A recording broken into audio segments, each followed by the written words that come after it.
Karena kepicikan cara kita berpikir seolah-olah alam ini sempit. Tapi dengan mata indera dan mata batin kita itu melihat langsung alam itu, ternyata alam itu besar luas. Maka perlulah kita agungi kebesaran Tuhan yang Maha Besar.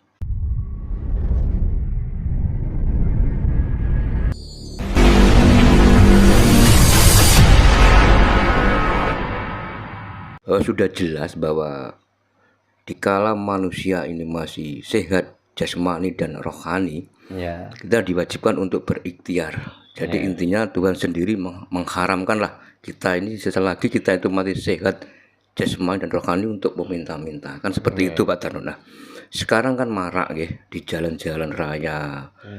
Orang minta-minta dengan dalih pembangunan masjid, gitu, pembangunan pondok, pembangunan yayasan dan lain sebagainya. Nah, itu kalau menurut pandangan Pak Darno, bagaimana Pak dengan firman seperti itu Pak? Sudah jelas itu keliru.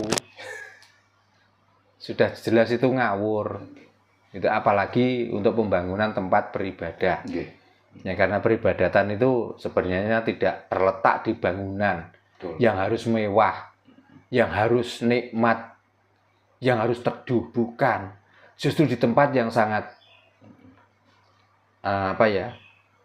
keadaan panas, keadaan nggak nikmat dan lain sebagainya.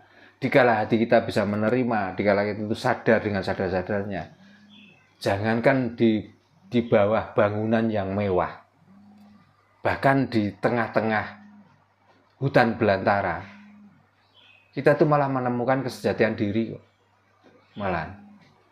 Terus sekarang, dengan adanya tempat-tempat peribadatan, entah itu dibangun dengan uang sendiri ataupun uang sumbangan dari orang banyak, dengan mewahnya, dengan megahnya, fungsi dari bangunan itu apa? Coba. Zaman dulu, zaman belum seperti ini, ada di salah satu desa itu yang musolanya itu masih musola geladak, ya, dengan atap yang seadanya, belum ada genteng, masih menggunakan welit orang Jawa.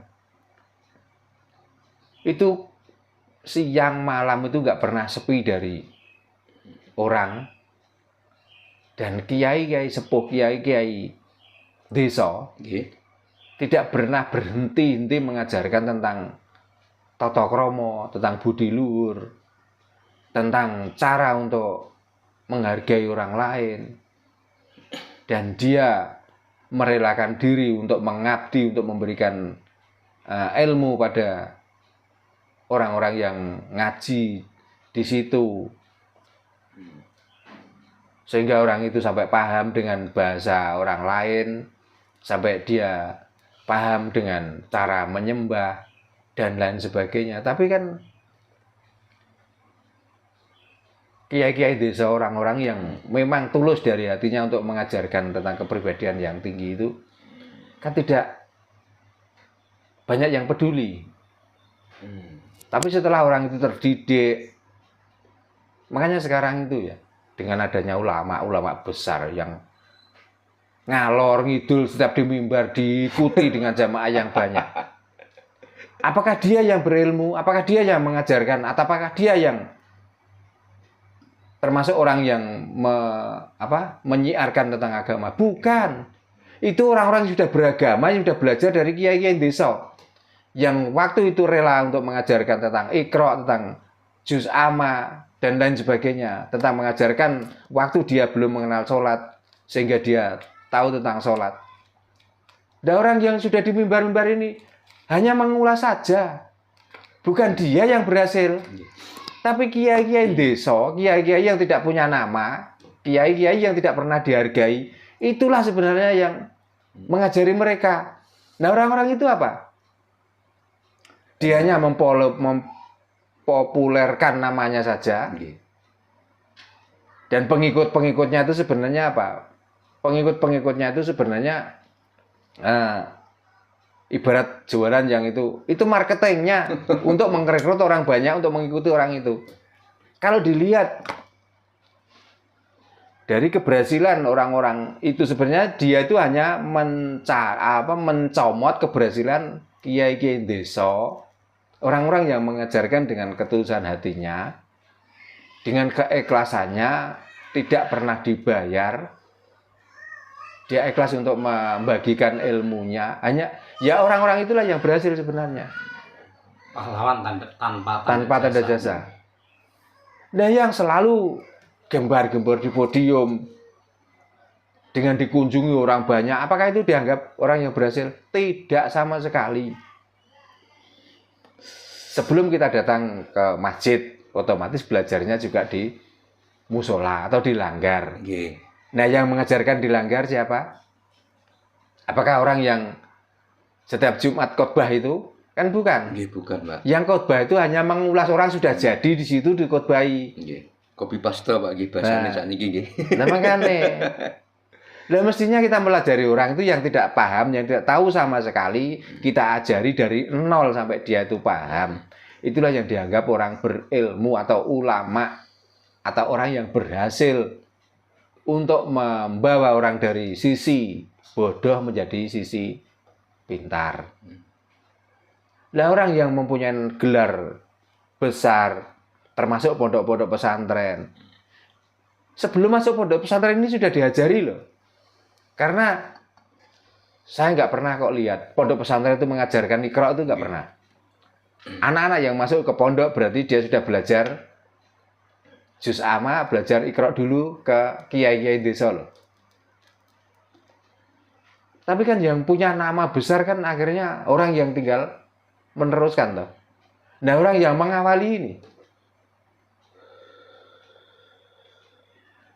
yang mengawali, jangankan kok mobil, sepeda motor saja nggak punya. Jangankan sepeda motor, kadang-kadang sepeda ontel wis gak ono selebore, gak ono pateng kase, ontel lewan kadang-kadang diganti ontel kayu. Saking ikhlasnya. Tapi setelah dia paham dan dia mampu, akhirnya perginya ke yang punya mobil, bayar pula. Tapi kalau nanti sudah pandai bener, yang berhasil bukan kiai yang ngajari awal.